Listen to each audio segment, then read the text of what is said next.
കഴിഞ്ഞ ദിവസമാണ് കാതൽ എന്ന സിനിമ കണ്ടത്. അത് കണ്ടു കഴിഞ്ഞപ്പോൾ ഇത് കാണാൻ വൈകിപ്പോയില്ലെന്നൊരു സങ്കടം എനിക്ക് വന്നു. കാരണം അത് അവതരിപ്പിച്ച വിഷയവും അവതരിപ്പിച്ച രീതിയും വളരെ മനോഹരമാണ്. ഒരു ഗ്രാമം മുഴുവൻ സെയിം സെക്സ് റിലേഷനെ അക്സെപ്റ്റ് ചെയ്യുന്ന അല്ലെങ്കിൽ വിജയിപ്പിച്ച ഒരു സിനിമയാണ് കാതൽ. ഇതിനെക്കുറിച്ച് കുറേ അധികം വിവാദങ്ങളുണ്ടായിരുന്നു, കുറ്റപ്പെടുത്തലുണ്ടായിരുന്നു.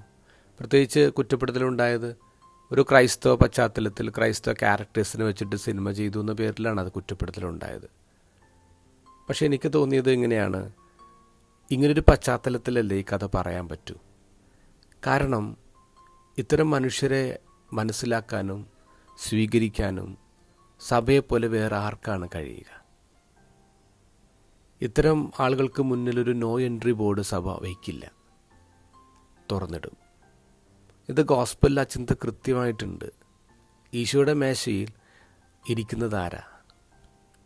അത് പാപികളാണ്, ചുങ്കക്കാരാണ്, സമൂഹത്തിൽ മാറ്റി നിർത്തപ്പെട്ടവരാണ്. അവരൊക്കെ മനസ്സിലാക്കാൻ ഈശോയ്ക്കല്ലേ കഴിഞ്ഞുള്ളൂ. പാപികൾക്കാണ് പള്ളിയെ കൊണ്ട് ആവശ്യമെന്ന് ആവർത്തിച്ച് നമ്മൾ പറയണം.